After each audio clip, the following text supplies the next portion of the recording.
Magandang araw po sa inyong lahat. Sa araw po na ito ay isa na namang kwento ng pakikipagsapalaran at kababalaghan ang aking ihahatid sa inyo. Ito ay kwento ng magpinsang sina Diego at Tikboy. Tanging sila na lang ang namumuhay na magkasama. Paglalako ng isda ang kanilang trabaho. Dahil binata na si Diego, ay may babae siyang nakursunadahan. Kaya nga lang, natutorpe siyang ligawan. Pero malakas ang loob ng batang pinsan na si Tikboy na naging tulay niya. Kaya lamang, may isa pang binata ang interesado rin sa dalagang si Raquel. Siya ay si Sandro. Galing ito sa lahing aswang. Kaya gagawin nito ang lahat upang makuha at mapaibig ang dalaga. Siya namang dapat na hadlangan ng magpinsan.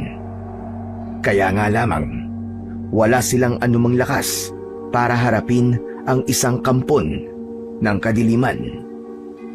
Humanap ng paraan ang dalawa. Subalit ano nga kaya ang kanilang makikitang paraan at matutuklasan? Magawa kaya nilang pigilan ang plano ng isang aswang at protektahan ang babaeng napupusuan ni Diego?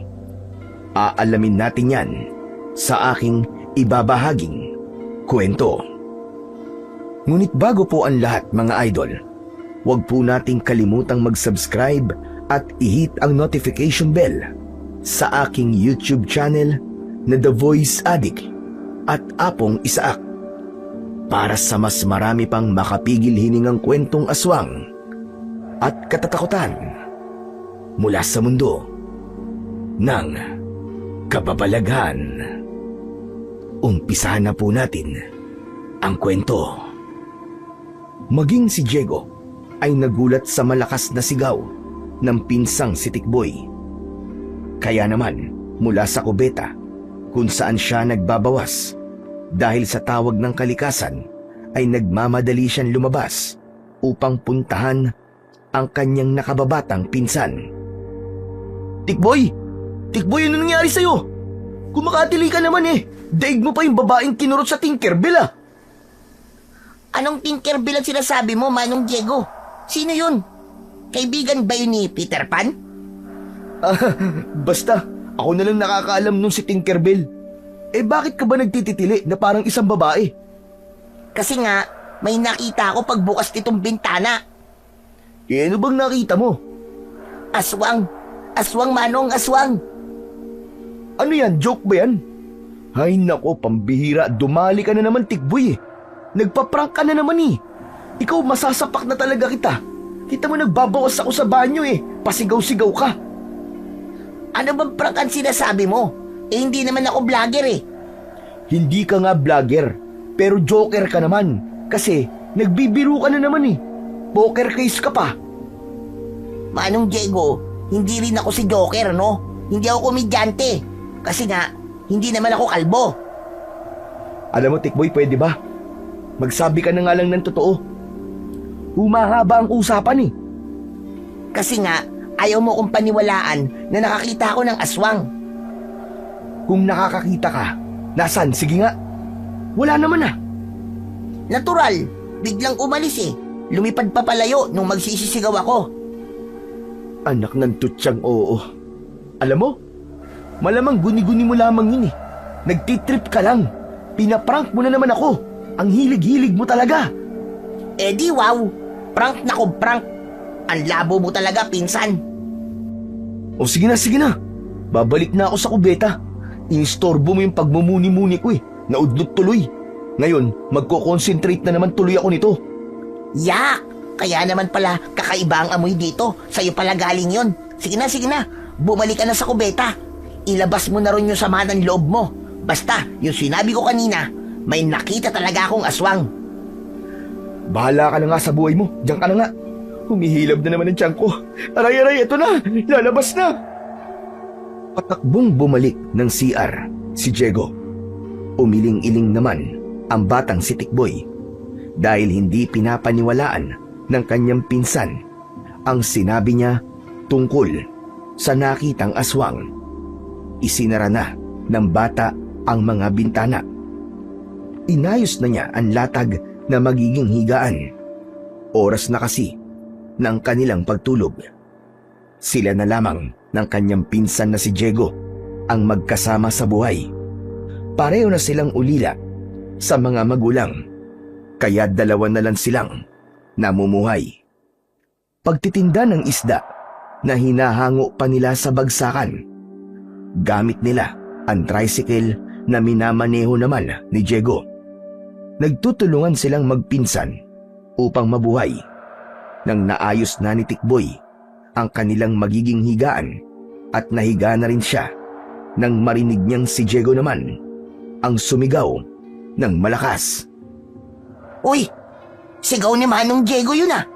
Mas malakas ang tili niya kaysa sa tili ko kanina. Ano kayang nangyari doon? Biglang napabangon si Tikboy sa pagkakahiga at nagmamadaling pinuntahan ang pinsan na nasa kubeta. Nagawang buksan ni Tikboy ang pintuan ng CR dahil hindi naman yun nakakandado. Namumutla at makikitang takot na takot si Diego. Nakatayo sa isang gilid ng kubeta. Manong! Ano nangyari sa'yo? Ba't ka sumigaw? Tikboy! Tikboy, totoo nga! Alin? Alin ang totoo? Yung aswang na nakita mo, nakita ko rin siya. Andito siya kanina. Nakabitin siya sa itaas nitong kubeta. Tapos biglang naging panikit, lumipad pa palabas. Dumaan siya dyan, sa maliit na butas sa may bubong. Nakita mo na? Sabi ko sa'yo ang kulit mo kasi ayaw mong maniwala eh. Ito na nga eh. Naniniwala na nga ako eh. Oo, alam ko. Natakot ka. Kaya tumili ka rin. Eh, ano magagawa ko? Natakot talaga ako eh. Kasi nga nakakagulat nang makita ko siya. Kaya nga, it's a tie. Pareho na tayong matatakotin ngayon. Kaya lang pinsan, ganyan pala ang itsura kapag natatakot ang isang lalaki. Anong ganyan ang itsura na sinasabi mo? Pati pala si Junjun mo nanliliit sa takot. Parang pagong na nagtago ang ulo. Ha? Ayan kitang-kita ko. Hindi mo pa naitataas ang pang-ibaba mo. Nakabuyang-yang pa si Junjun mo. Nakuha ni Diego ang tinutukoy ng pinsang si Tikboy. Kaya agad na hinila niya pataas ang suot na pang-ibaba. Sira ulo ka talaga. Pati ba naman tungkuan ko tinititigan mo pa? Nakita ko no magagawa ko. Nakabuyang-yang ba naman Hindi ka pala maaaring magmalaki sa akin, Manong Diego. Wala kang ipagmamalaki. Kasi, ang liit lang pala. Baliw! Sira ulo! Sige na, maghugas ka na, Manong. At nangangamoy ka na Inasar pa ni Tikboy ang pinsan. Saka siya lumabas ng kubeta. Napapangiti ang bata dahil alam niyang inis na inis sa kanya ang pinsang si Diego. Hanggang sa pagtulog ay hindi nag-iimikan ang dalawa. Magkatabi sila sa higaan pero hindi nag-uusap. Kapwa na sila dinadalaw ng antok nang makarinig sila ng ingay galing sa kusina. Halos sabay na napabalikwas ang dalawa. Nagkatinginan sila. Pareho ang laman ng kanilang isipan. Manong Diego, mukhang nagbalik yata siya. Malamang sa kanya galing ang ingay na naririnig natin ngayon. Tila nawala ang inis ni Diego kay Tikboy dahil mas kailangan nila ngayon ang magkasundo, lalo na't may kung anong nilalang na nagbalik upang pinsalain sila. Tumayo ang dalawa at marahang humakbang patungo sa kanilang kusina. Kung kanina ay nagsisisigaw sila dahil sa gulat at takot, ngayon naman ay tila naihanda na nila ang kanilang mga sarili. Dapat na nilang lakasan ang kanilang loob dahil walang ibang tutulong sa kanila sa pagkakataong yon. Kung aatakihin man sila ng aswang, silang dalawa lamang ang magtutulungan upang harapin yun. Manong, sigurado akong aswang yun. Pakinggan mo ang tunog. Oo, Tikboy. Alam ko, isa siyang aswang. At malamang, isang aswang na tiktik yan. Manong, paano na? Anong gagawin natin?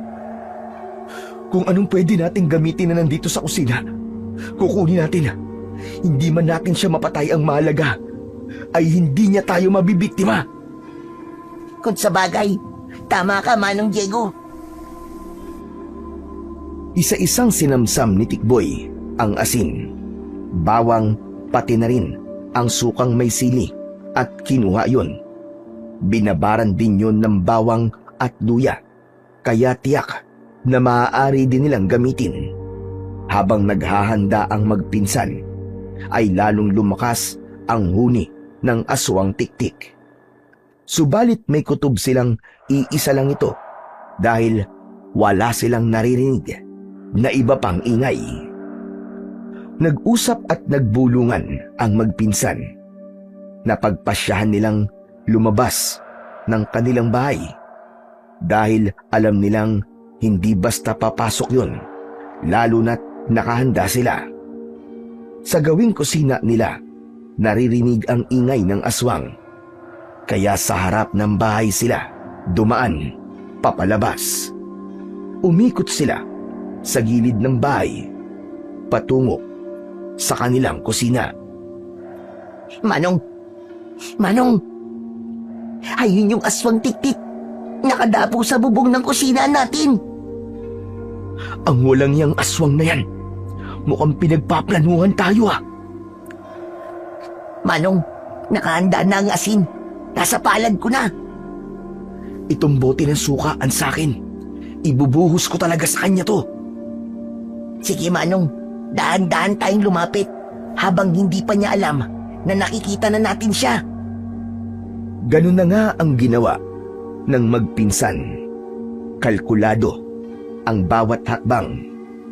Maingat ang bawat galaw upang hindi maramdaman ng tiktik ang paglapit nila.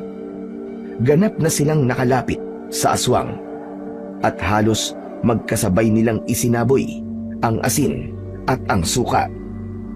Ha! Paksiw ka ngayong aswang ka! Wala ka lang kawala ngayon! Demonyo ka! Kaya lamang, nagawa pa rin nitong makalipad. Ipinagaspas nito ang malalapad na pakpak upang lumipad pa itaas hanggang sa makalayo sa magpinsan. Manong! Nakatakas pa rin siya! Okay lang yun. Pero tiyak na dumikit sa katawan niya ang asin at suka na isinaboy natin.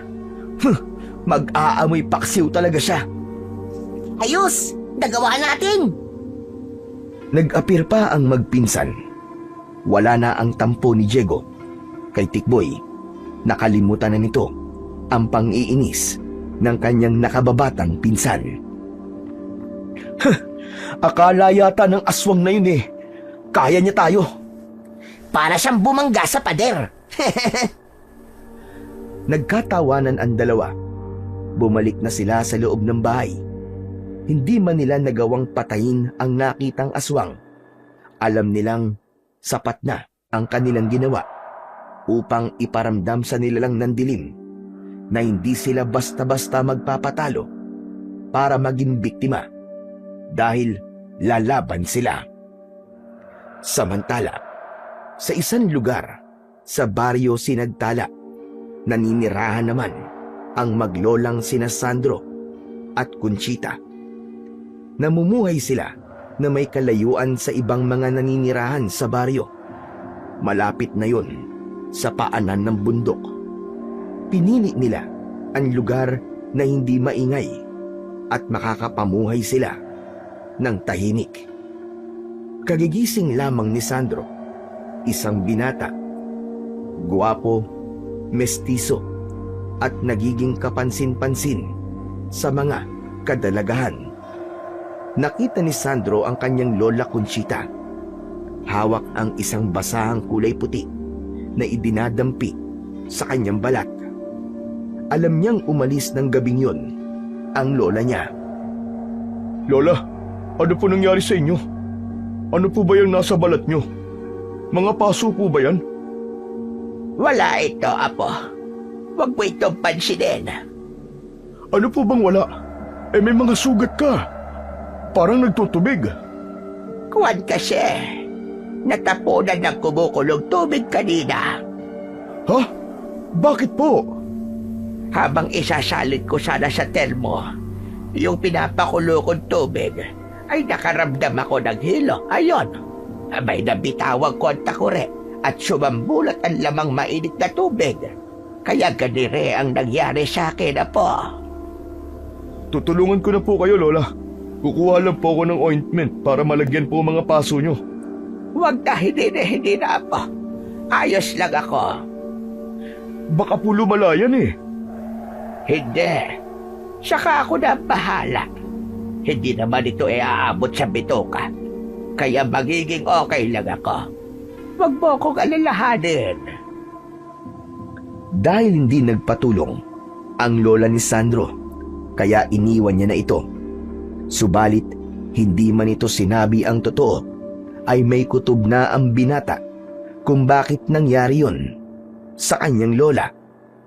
Hindi na ito maaaring maglihim pa sa kanya. Alam na rin niya ang mga kinikilos ng kanyang lola, Conchita. Bagamat napuyat ang magpinsang Diego at Tikboy, ay maaga pa rin silang gumising at nagpunta sa bulungan na bagsakan ng mga isda upang bumili ng kanilang inilalako. Kailangan nilang magtrabaho para may panggasto sila.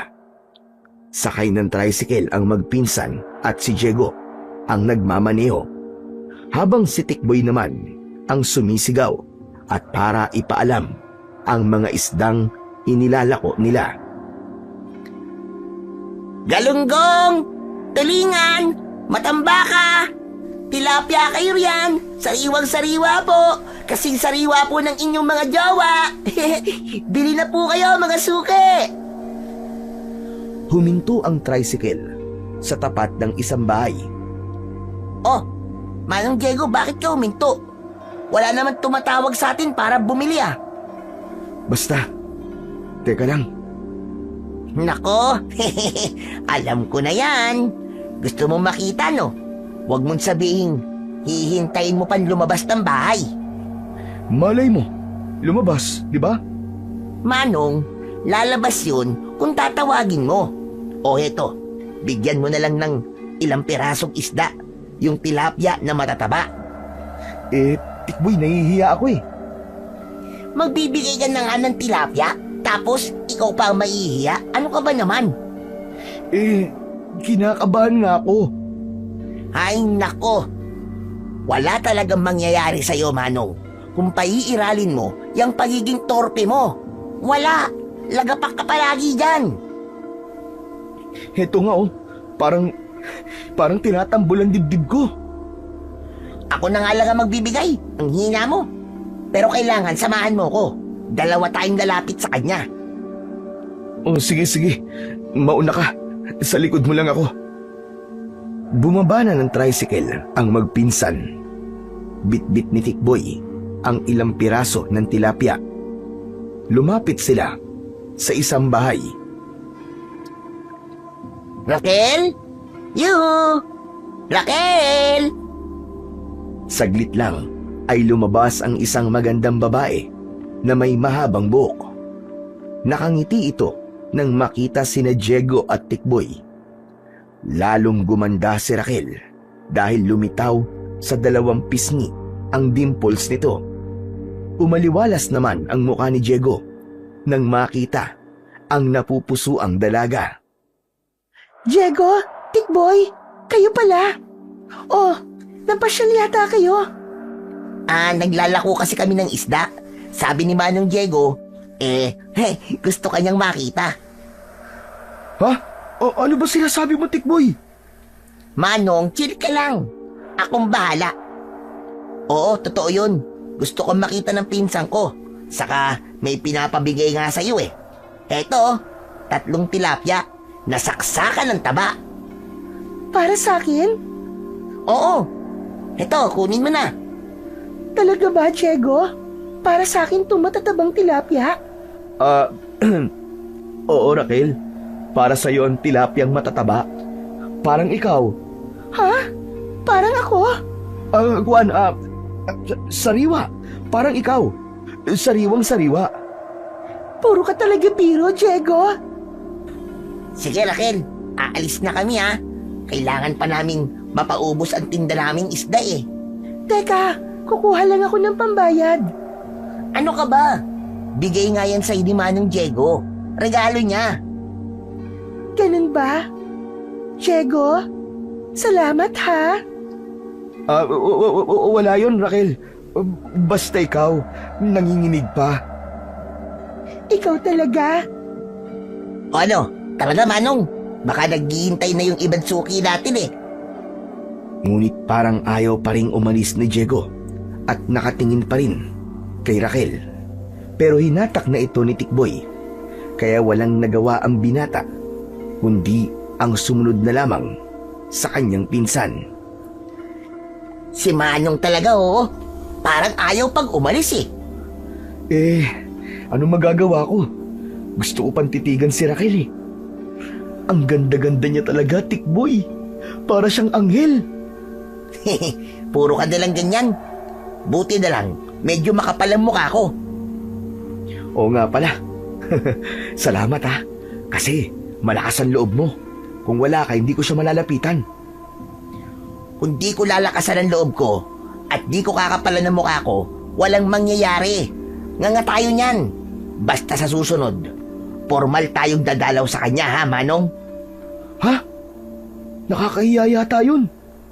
Anak ng 7 kagaw talaga, oo. Puro ka na lamang hiya. Ako na nga ang gagalaw. Saka huwag ka mag-alala.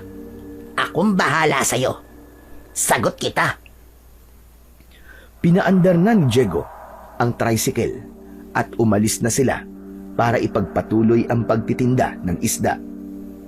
Samantala, sa hindi kalayuan ay kanina pa pala nakatingin sa kanila ang isang lalaki.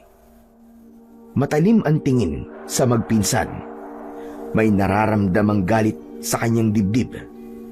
Si Sandro yun na hindi nagustuhan ang ginawang paglapit ni na Diego at Tikboy sa dalaga at pagbibigay ng tilapia. Ang kakapal ng pagmumuka at gusto pa akong unahan kay Raquel. May kursunada din kasi sa dalaga si Sandro. Yun nga lang, hindi pa rin siya nakakalapit dito para ipaalam ang nararamdaman. Kundi hanggang ligaw tingin pa rin lamang. Pero hindi siya makakapayag na maunahan ni Diego dahil para kay Sandro ay siya ang tanging nababagay para kay Raquel. Kaya naman, nang umuwi ng kanilang bahay si Sandro, ay ganun lamang ang kanyang sama ng loob. Nagwala ito at ibinalibag ang bawat makitang gamit. Napakinggan yun ng kanyang lola Conchita na nasa kusina at naghahanda ng kanilang hapunan. Sandali, ano pa nangyayari sa'yo, Sandro? Para kang asong inagawan ng buto ah. Galit na galit ka. Ano ba kasi yon? Dahil nakakagalit talaga, Lola Conchita. Ano bang ikinakagalit mo? Gusto pa yatang unahan ako ng hayop na yun. Ano ka mo? Unahan ba saan? Diretsahin mo na nga ang sasabihin mo. Huwag mo na akong bitinin. May umaaligid kay Raquel. Yung magandang babae na malapit sa ilog ang bahay, yun pa. Opo, Lola. Kursunada din po siya ng lalaking nagtitinda ng isda. E papayag ka ba naman na maunahan ka? Siyempre hindi. Dapat lang, hindi isinilang ang lahi natin para maging talunan. Kaya wag na wag kang papayag na maunahan ka. Isang mortal sin yun sa angkan natin na maging talunan. Alam ko naman yun, Lola. Kaya gumawa ka ng paraan. Baka naman gusto mong tulungan kita, apo. Hindi na po kailangan. Kayang-kaya ko na po ito. Tiyakin mo lang na hindi ka papalpak sa kung ano mang plano mo.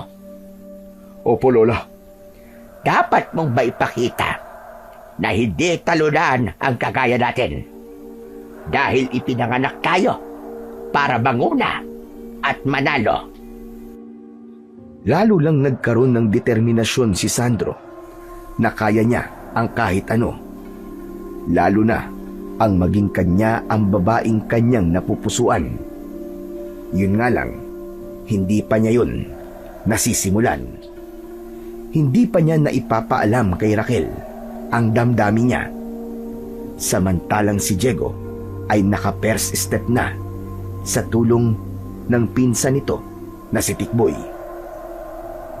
Samantala, nakauwi na ang magpinsan mula sa pagtitinda ng isda. Sinuwerte sila ng araw na yon dahil naipaubos nila ang isdang kanilang nilalako. Kaya maganda-ganda ang kanilang kinita ng araw na yon. Kaya bukas, babalik na naman sila sa bagsakan ng mga isda para bumili ng kanilang ilalako. Ayos talagang ginawa mo, Tikboy. Mukhang swerte sa atin si Raquel. Sinabi mo pa, Manong. Kasi nga, dahil sa pagbibigay natin ng tilapyang saksaka ng taba sa kanya, naubos ang tinda natin, di ba? Oo nga. Tapos, nakita ko pa siya nang malapit. Hehe. Ninitian ka pa nga ng pagkatamis-tamis, di ba? Parang pinagsamang pulot at asukal sa sobrang tamis. Hanggang ngayon nga ramdam na ramdam ko pa rin yung ngiti niya Kapag pumipikit ako, nakikita ko yung mukha niya habang nakangiti sa akin. O ngayon, anong plano mong sunod na gagawin, Manong? Ano nga ba? Eh di gaya nung napanood ko sa palabas sa TV. Ano ba yun? Ito naman si Manong. Napakahina mo talaga. Eh di liligawan mo na siya. Tikboy, iyon na nga parang di ko nga kaya Nahihiya talaga ako. Ganun kasi kapag totoong nararamdaman nagiging mahiyain. Manong, hindi pwedeng patorpe-torpe. Paano ka magkakajowa niyan? Kung puro ka na lang hiya.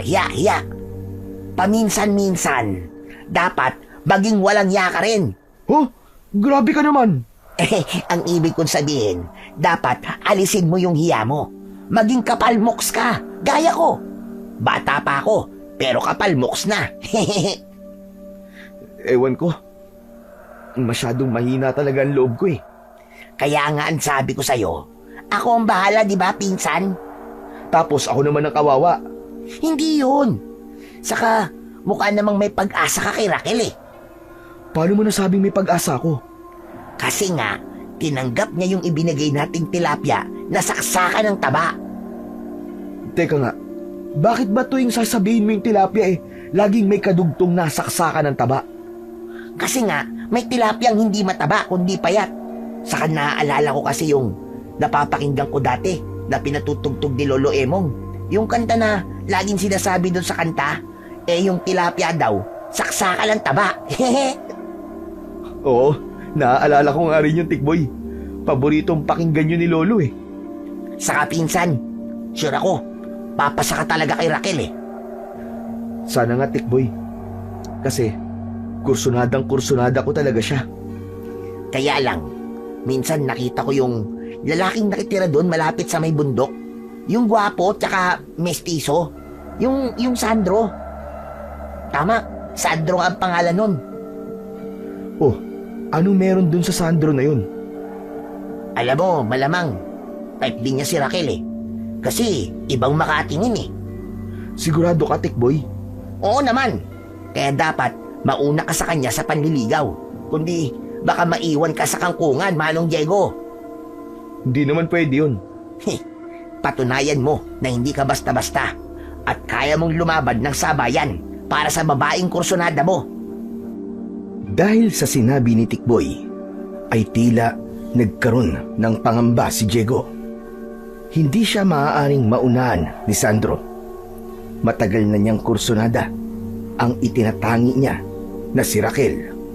Siya ang babaeng laman lagi ng kanyang isip, maging ng kanyang mga panaginip. Papayag ba siyang makuha yon ng iba? Kaya habang nag-iisa at nag-iisip ng paraan si Diego, ay panay ang buntong hininga niya. Pilit na kinukondisyon at pinapalakas ang kanyang loob. Dapat na siyang makagawa ng paraan at formal na masimulan ang panliligaw niya. Samantala, sa lugar naman ni Sandro ay nakabuo na rin siya ng desisyon. Hindi siya kailangan maunahan ni Diego. Sabi nga ng Lola Conchita niya ay hindi sila isinilang para lang maging talunan. Kaya dapat na niyang umpisahan. Hindi kailangang magpatumpik-tumpik pa. Dapat na siyang kumilos sa lalong madaling panahon. Kung dati laging nakatulala si Diego dahil sa pag-iisip, ngayon ay ganun na lamang ang pagtataka ni Tikboy. Mukhang umepekto na sa kanyang pinsan ang mga sinabi niya. Manong, saan ka ba galing? At ano yung tinatago mo dyan sa likod mo? Wala to, Tikboy. Ano bang wala? Nakita ko may tinatago ka eh. Patingin naman ako. Hinila ng bata ang braso ng pinsan na nakatago sa likuran. Tumambad sa kanya ang hawak nito na gumamela. Uy! Bulaklak ng gumamela? Para saan yan? Kanino pa ba? Di para kay Raquel, Tikboy. Dadalaw kasi ako sa kanya mamaya eh. Samahan mo ko ha. Teka lang, bakit gumamela naman ang ibibigay mo? Mamaya lanta na kagad yan Anong bulaklak ba dapat? Dapat yung rosas o kaya yung rosal. Mabango yun. Wala akong makita eh. Akong bahala, Manong. Gagawa ako ng paraan. Hindi ka dapat nagbibigay ng kung ano lang kay Raquel. Kaya akong bahala, maniwala ka sa akin. Talaga? Ihahanap mo ba ako? Oo, sabi ko nga sa'yo, sagot ko na, Manong. Sadyang kakaiba ang batang si Tikboy. Bukod sa pagiging bibo, ay puno ng diskarte sa buhay. Yung mga kahinaan ni Diego ay tila ba napunta na lahat kay Tikboy. Kaya tama lang na magkasama ang magpinsan. Agad namang nagawan ng paraan ni Tikboy ang makahanap ng bulaklak na rosas na ibibigay kay Raquel. Nang sumapit na ang 6:00 ng hapon, ay nakapaligo na si Diego. Hinalukay na rin niya sa kanilang aparador ang pinakamagara niyang polo at pantalon na isusuot para maging presentable at gwapong-gwapo sa pagharap kay Raquel. Kaya lamang, nang humarap na siya sa kanyang pinsan, ay hindi maiwasan ni Tikboy ang hindi matawa nang makita ang itsura ng kanyang manong. Oh, bakit mo naman ako pinagtatawanan? Ano bang nakakatawa sa itsura ko? Anong naman Bakit ganyan? Ano bang mali sa suot ko? Maayos naman tong damit ko. Formal nga Decente tignan. Kasi naman, nakatakin, tapos ang taas ng pagkakatakin mo. Para bang hanggang dibdib na ang pagkakatakin mo Tapos, kitang-kita pa ang sinturon. Saka, wag mo nang ibutones hanggang leeg. Aba, ang baduy Ang dami mo namang napapansin. Manong, sabi ko nga sa'yo, napapanood ko sa TV yung tamang pagsusuot. Kaya hindi maganda tignan yung ginawa mong yan. Kumbaga, baduy yan, baduy. Aayusin ko. Pero wag kang kukontra ha. Sige na nga. Ikaw na nga bahala. Hindi na nakialam pa si Diego sa ibig mangyari ng pinsan niya na si Tikboy. Ginawa niya ang kung anong maganda sa kanyang paningin at hindi magmumukhang baduy ang kanyang manong Diego. Yan! Ganyan! Ayos na ayos! Guwapong-guwapo ka na, Manong. Humarap sa salamin si Diego. Nakita nga niya na ibang-iba ang itsura niya kumpara sa bihis niya kanina.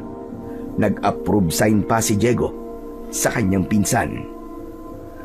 Aba, oo nga no. Ayos na ayos to. Ang husay mo talaga, Tikboy. Bilib talaga ako sa'yo. Ang dami mo talagang alam. Sabi ko na sa'yo eh. Akong bahala sa'yo. Sagot kita palagi. Kaya naman, nang matiyak na maayos na ang itsura ni Diego, ay naghanda na sila upang magpunta sa bahay ni Raquel.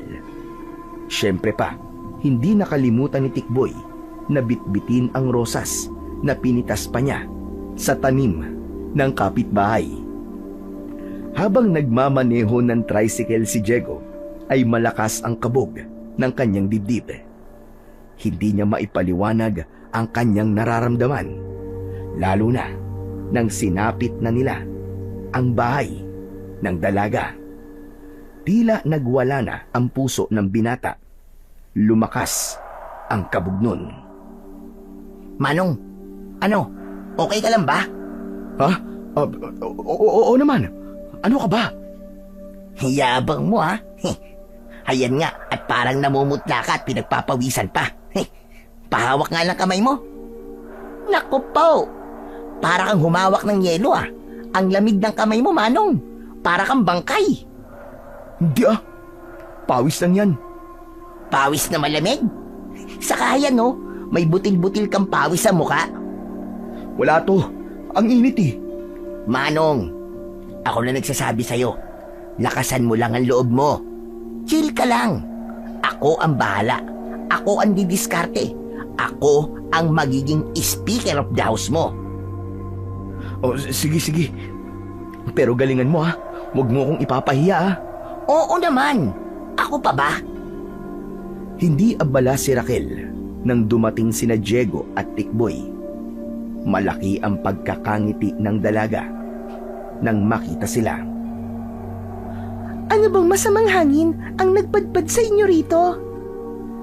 Ano ka ba, Raquel? Hindi masamang hangin, kundi mabuting hangin. Hangin ng pag-ibig. Ikaw talaga, Tikboy. Puro kakalokohan. Hindi yun kalokohan, no? Totoo yun. Di ba, Manong Diego? Ha? Kinakausap mo ba ako, Tikboy? Manong, ayos ka lang ba? Raquel, pasensya ka na sa Manong ko, ha? Dinadaga ang dibdib, eh. Bakit naman dinadaga ang dibdib mo, Diego? Ha? Kasi malakas ang tibok. Tibok na para sa'yo, Raquel. Ay, siya nga pala. May dala pala kaming bulaklak. Manong, ikaw na ang mag-abot kay Raquel. Sige na. Ha? Ako? Teka. Raquel? Para sa'yo tong bulaklak, oh. Wow! Ang ganda naman ng rosas na to. Saan to galing?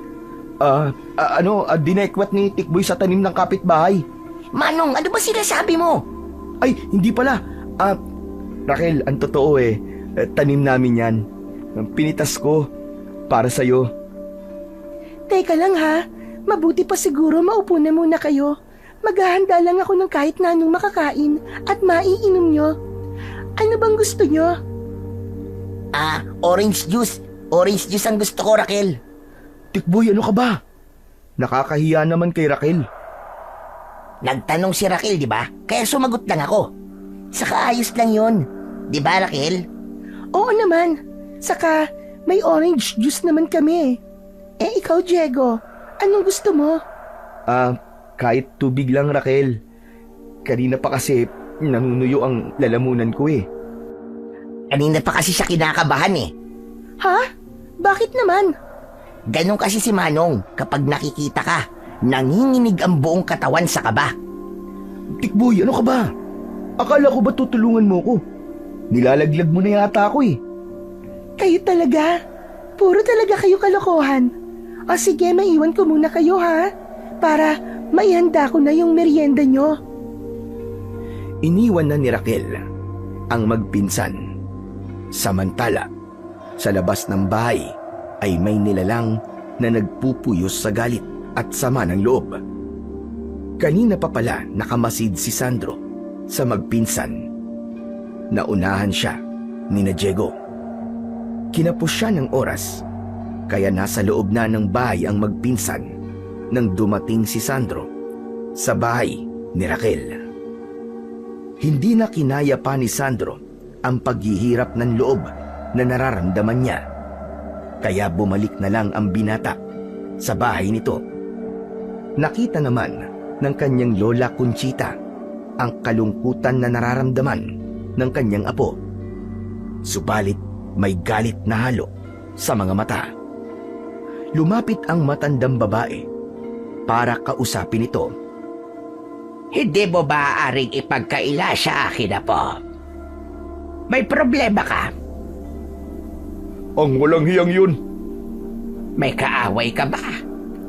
Wala. Wala, Lola. Pero si Diego, kasama ang pinsan niya. Nakita ko, naroon kina Raquel. Kung ganon, hindi ka na tumuloy kina Raquel. Ganon ba? Paano pa akong tutuloy, Lola? Kung naroon na sina Diego. Sana hinintay mo silang umalis. Saka ka pumunta kay Raquel. Hindi na. Huwag mo sabihin sumusuko ka na kagad, Apo. Kung talagang gusto mo si Raquel, dapat ipaglaban mo yung nararamdaman mo para sa kanya. Huwag kang papayag na basta na lamang maging talunan. May araw din sa akin ang Diego na yun. Ganyan! Huwag kang basta-basta susuko at mawawalan ng pag-asa. Sabi ko nga, wala sa lahi natin ang bastang sumusuko. Saka sayang lang ang pagiging aswang mo. Kung di mo yang gagamitin para alisin sa landas ang mga taong sa tingin mo ay magiging sagabal. Lola, kulang pa ang lakas at kakayahan ko bilang aswang. Sa susunod na pagbilog ng buwan, magbe-21 na ako. Ang edad na magiging buo na ang aking pagiging aswang. Pero Apo, maaari mo nang gamitin ang pagiging aswang mo. Lalo na kung hindi naman aswang ang iyong makakaharap. Kailangan mo lang ang kompletong lakas kapag isang aswang din ang iyong makakalaban. Subalit kung isang tao lamang, tsak, lamang ka sa kanila kung lakas ang pag-uusapan. Salamat, Lola Conchita. Hindi ko po kasi alam yun eh. Ngayong alam mo na, hindi ka dapat magsayang ng panahon. Sabi ko nga sa'yo, huwag kang papayag na maging talunan. Malaki ang pagkakangiti ni Sandro. Ngayon ay alam na niya ang gagawin at may lakas na siya ng loob para makuha ang pag-ibig ng babaeng kanyang napupusuan. Kaya sa gabing yon ay may nabuong plano si Sandro. Masayang umuwi sina Diego at Tikboy. Abot tenga ang ngiti ni Diego dahil kahit paano ay nakasama nila si Raquel ng ilang oras. Nagkausap, nagkwentuhan at nagkatuwaan sila. Tapos nang kumain ng hapunan ang magpinsan, inayos na ni Tikboy ang latag na kanilang tutulugan. Inaantok na ang bata, pero si Diego ay masigla at buhay na buhay pa rin ang pakiramdam. Napapangiti na nakatingin sa kawalan. Napansin niyo ni Tikboy na panay ang hikab dahil sa nararamdamang antok. Manong, ayos ka lang ba? Walang tugon si Diego. Nakamasid pa rin sa kawalan na may pagkakataon na napapangiti pa. Ay, alam ko to. Iba na to. Mukhang malala na. Bumangon si Tikboy, lumapit kay Diego at pinitik ang tungki ng ilong nito. Aray ko naman! Ano ba? Ano bang ginagawa mo, Tikboy? Ba't ka namipitik ng ilong? Buti nga, ilong pa lang ang pinitik ko sa'yo eh. Hindi ko pa isinama ang tenga mo. Ano ba problema mo? Nagmumukha ka ng baliw, Manong Diego. Nakatingin ka sa kawalan tapos bigla ka nalang ngumingiti. Aba, bakit ba? Ano bang iniisip mo? Nakami na. Nakami na ng jowa ko na si Raquel. Wow! Amazing ka, Manong! Amazing! Ambisyoso ka rin, no? Bakit? Hindi ba kaya mo ako sinamahan kay Raquel Dahil nga gusto ko siyang jowain? Pero, hinay-hinay muna. Kumaga pasakali lang. Huwag kang atat. Pambihira ka naman, Manong, Nag-uumpisa pa lang kayo Saan ba pupunta yun? Di ba sa pagiging magjowa rin namin? Pero dapat, mag-effort ka. Hindi pwedeng ako lang palagi ang didiskarte. Dapat ikaw rin. Sige ka. O bakit? Kung sa kakadiskarte ko, sa akin magkagusto si Raquel. O di ano ka ngayon? Nga, iyak ka pag nagkataon. Uy, wala namang ganyanan. Para sa akin lang si Raquel Kala ko ba walang talo-talo? Kaya nga dapat, nag-i-effort ka rin. Oo na. Next time, kakapalang ko na ang mukha ko. Baka nga sa halip na ako maging jowa sa'yo pa magkakursunada yun. Bukas na lang uni natin pag-isipan yan, Manong.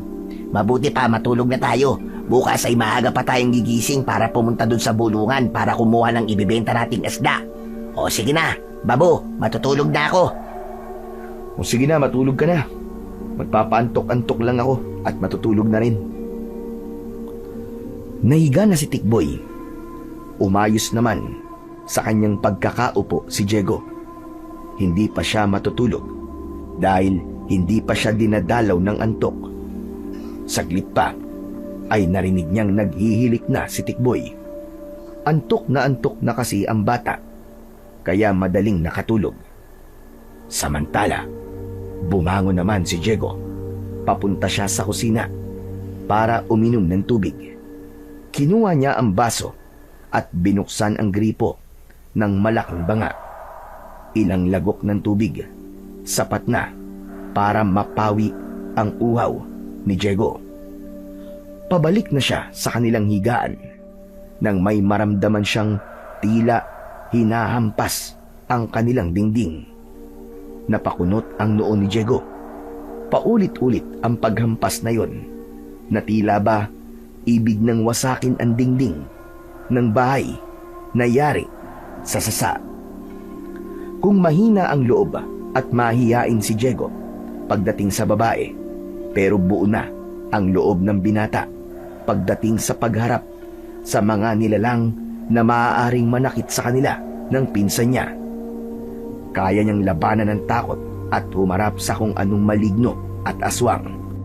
Kaya naman, agad niyang kinuha ang mahabang itak na nakasiksik sa dingding ng kusina. Humanda ka ngayon kung sino ka man.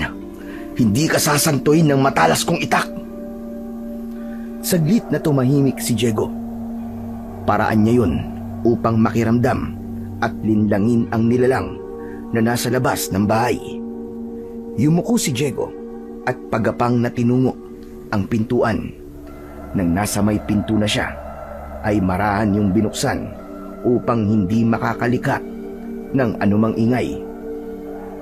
Hanggang sa mabuksan yun ng binata, marahan at maingat siyang lumabas ng bahay.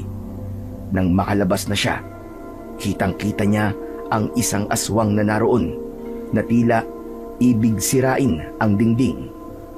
Agad na hinawakan ng maigpit ang itak at sinugod ang aswang na naninira ng kanilang dingding upang itarak ang matalas na itak. Kaya lamang hindi ito tinamaan, kundi mabilis na nakaiwas. Sa halip na matakot ang aswang sa ginawang pagsugod ni Diego, ay umatungal pa ang halimaw. Tumulo ang malagkit na laway nito na may kasama pandugo, habang tila ibig sindakin si Diego. Ugok, akala mo yata matatakot mo akong aswang ka? Nagkakamali ka, uy. Kay Raquel lang ako naduduwag kasi mahal ko yun. Pero sa yung isang aswang, hindi kita kinatatakutan. Hindi titindig ang balahibo ko sa'yo. Dahil nang gigigil na akong patayin ka. Biglang sumugod si Diego. Subalit muling nakaiwas ang aswang sa kanya. Lalong nagpuyos sa galit ang aswang nang hindi niya nagawang dakmain ang binata. Nanlilisik ang mga mata nito na gustong sunggaban si Diego. Ngunit kanina pa nakahanda at iniumang na ng binata ang hawak na mahabang itak. Kaya sa gagawing pag-atake sa kanya ay magagawa na niyang ibaon ng itak sa katawan ng halimaw. O ano? Sige! Lumapit ka para makita mo ang hinahanap mo. Lapit! Lumapit ka! Nanatiling nasa harap ni Diego ang aswang na tila ba humahanap ng tamang tiyempo upang sumugod sa binata. Kung gusto mo makipagtitigan sa akin, bahala kang aswang ka. Pero titiyakin ko sa'yo, hindi ka makakalapit sa akin. Yan ang tandaan mo. Waring nag-iisip ang aswang ng gagawing hakbang. Lalo na't nakikita niyang handang-handa si Diego para makipagsabayan sa kanya. Matalas ang hawak na itak ng binata at tiyak susugat yun sa katawan ng halimaw. Subalit bago pa makakilos ang aswang at sunggaban si Diego, ay bumukas ang bintana na nasa mismong tapat ng halimaw. Dumungaw doon si Tikboy na hawak ang bote na may lamang suka na binabaran pa ng maraming bawang at nilagyan ng asin. Ibinuhos yun ng bata sa aswang na nasa tapat ng bintana. Napasigaw ng malakas ang aswang nang mabuhusan ng sukang may bawang. Labis siyang nasaktan at tila umusok ang katawan dahil sa likidong bumuhos sa katawan niya. Pagkakataon na sana yun ni Diego upang sugurin ng aswang na natataranta. Kaya lamang nadako ang atensyon niya sa kanyang pinsan na si Tikboy. Tikboy! Umalis ka na dyan! Dalihan mo! Nagwawala ang aswang! Nabuhusan ko na suka may bawang! Isara mo ang bintana at baka pumasok dyan! Bilisan mo na! Agad na sinunod ng bata ang sinabi ng nakatatanda niyang pinsan. Isinara niya ang bintana. Samantalang ang aswang naman na kanina'y nagwawala ay tumakbo na napapatakas. Hahabulin pa sana ni Diego pero tuluyan na itong nawala sa kasukalan at hindi na niya nakita sa kadiliman. Nang matiyak na wala na ang aswang, ay pumasok na sa loob ng bahay si Diego. O ano, Manong? Ayos ba ang ginawa ko? Okay sa alright ba? Oo naman, napatakbo mo yung aswang eh. Naalala ko kasi yung suka, kaya naisipan kong kunin kanina. Buti pala nagising ka, Tikboy. Siyempre naman, sino bang di magigising? Gumagalaw ang bahay tapos naririnig ko na parang may ingay at sumisira sa dingding. Tapos nang silipin ko, ayun, may aswang na nasa harapan mo. Eh di binuhusan ko na suka. Kung di ka sumilip sa bintana, baka nagkaupakan na kaming dalawa. Matitikman niya ang talas nitong itak ko. Wow! Ang tapang mo na talaga, Manong, ha? Bakit? Dati pa naman ah. Basta sa aswang, kayang-kaya kong harapin yun. Pero pagdating naman kay Raquel, tiklop ka, tsope ka, nanginginig ang katawan mo. Eh, ibang usapan yun. Pero Manong, bakit kaya kursunada tayong puntahan lagi ng aswang, no? Aba, ikalawang beses na may pumupuntang aswang dito sa bahay natin, ah. Baka naman, trip kang kunin. Aba, bakit ako? Kasi bata ka pa. Mas gusto nila ang lamang loob ng bata kasi nga sariwang-sariwa pa. Bakit? Yung dugo at laman loob mo, iba na ba ang lasa? Kadiri na ba para sa mga aswang yon? Aba malay ko. Basta ang alam ko, mas malinamnam para sa kanila kapag bata pa. Kailangan palang mag-ingat ako palagi dahil baka bigla na lang may aswang na umatake sa akin. Delikado pala ako sa mga dimutres na yun. Madali lang ang solusyon dyan para hindi ka basta makukuha ng aswang. Ano? lagi ka maglalagay ng bawang sa bulsa mo. Para kapag may biglang nagpakita sa iyong aswang, may panlaban ka sa kanya. Oo nga no. Ang husay mo rin pala mag-isip, Manong, ha? Samantala, sino nga ba ang aswang na yon na umatake kina Diego? Nagising si Lola Conchita dahil sa ingay na parabang nahihirapan. Bumangon ng matanda upang tignan kung saan ba galing ang naririnig na tila ungol. Sandro, apo, ano bang nagyari sa'yo? Mga hayop sila. Mga walang hiya. Bakit, apo? May nakaaway ka ba? May nangwawalang hiya ba sa'yo? May araw din siya. May mga paso ka sa katawan, ha? Nasira tuloy ang ganda ng balat mo, apo. Gagaling din naman ito, Lola Conchita eh. Sinong may kagagawan dyan? Sabihin mo sa akin at babalikan ko siya. Wag na, Lola. Kaya ko nang balikan yun. Ayokong nakikita kang nasasaktan, apo. Dahil nasasaktan din ako. Ipinangako ko sa namatay mong ina na ako ang bahala sa'yo. Napoprotektahan kita. Ngayon lang naman to, Lola. Hindi na to mauulit pa. Abay, dapat lang. Dahil titiyakin ko na sa susunod naming paghaharap ng hambog na yun, may paglalagyan na talaga siya sa akin. Alam kong mangyayari yon. Lalo na't malapit nang sumapit ang iyong 21 kaarawan. Mabubuo na sa katawan mo ang pagkaaswang. Isang malakas na aswang. Kaya babalikan ko siya. Ipaparamdam ko sa kanila ang galit ng isang aswang. Tinulungan ng kanyang Lola Conchita si Sandro para gamutin ang mga sugat at paso na natamo nito dahil sa ginawa ng batang si Tikboy. Pagkatapos na dampian ng langis ng aswang, ay nakatulog na si Sandro. Bilang lola na nagmamahal sa kanyang apo, ay awa ang naramdaman niya.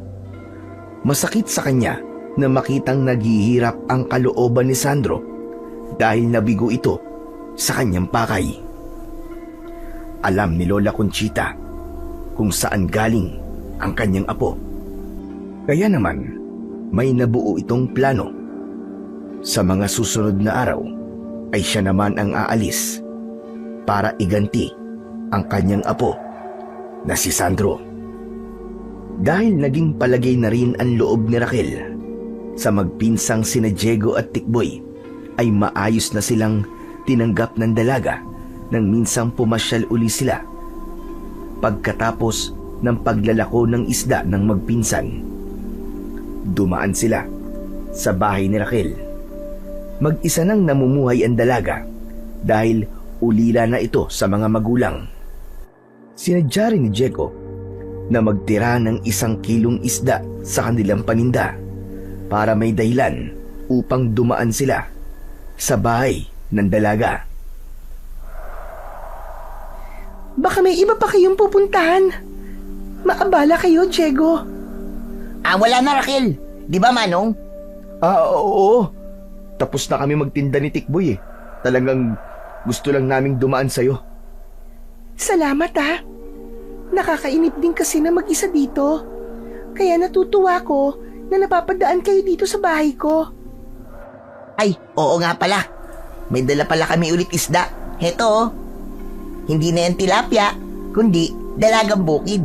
Kasing sariwa mo yan. Hayang ka na naman, Tikboy, ha. Totoo naman yun eh. Nasariwang-sariwa ka. Kaya nga, patay na patay sa'yo ang pinsan ko eh. Tikboy, ano ba sila sabi mo? Manong, akong bahala. Saka, gusto ko lang na mapasaya si Raquel para hindi siya nalulungkot. Sabi nga niya, malungkot ang nag-iisa. Kaya nandito tayo, di ba? Alam nyo, unti-unti na akong nasasanay sa mga kalokohan yung dalawa. Lalo na sa'yo, Tikboy. Pasensya ka na sa pinsang ko, Raquel ha. Medyo may tililing kasi talaga yan eh. Ayos lang yun, Diego. Nakakaaliw nga ang mga banat nitong si Tikboy eh. Ayos. Narinig mo ba yon, Manong? Kahit may tiniling ako, naaaliw si Raquel sa mga banat ko. Kaya dapat, bumalat ka na rin. Anong banat? Ay, ang ibig ko sabihin, yung panliligaw. At teka, ano kaya kung iwan ko muna kayo? Maglalakad-lakad lang ako sa labas para naman makapag-usap kayo ng kayo lang. Teka lang, Tikboy! Huy! Manong, pagkakataon mo na to. Kaya diyan ka na lang. Magpapahangin lang ako doon sa labas. Raquel, kapag may ginawang masama si Pinsan, sumigaw ka lang, ha? Palabiro ka talaga, Tikboy. Baka matakot na si Raquel sa akin yan. Kung ano nung sinasabi mo. Hindi joke lang naman yun, Raquel eh.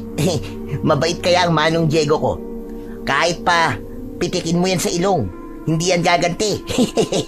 O sige na, dyan na kayong dalawa. Mag-usap kayong mabuti, ha? Iniwan na ni Tikboy ang dalawa. Hindi naman malaman ni Diego ang gagawin at tubili ito sa kanyang pagkakaupo.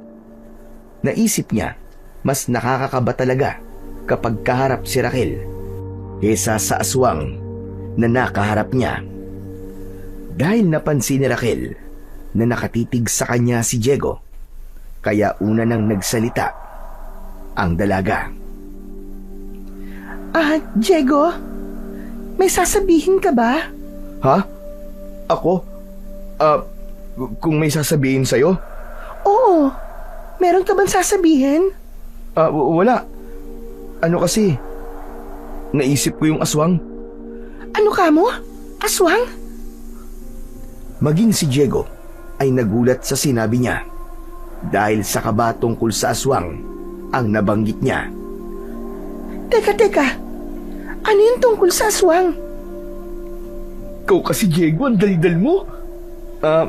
Kasi Raquel kagabi, may umataking aswang dun sa bahay namin. Talaga? Buti walang ginawang masama sa inyo ni Tikboy. Paano? Natakot sa amin kaya umalis din. Pinakitaan ko ba naman ng ng mahaba kong sandata? No? Mahaba? Teka lang, Diego.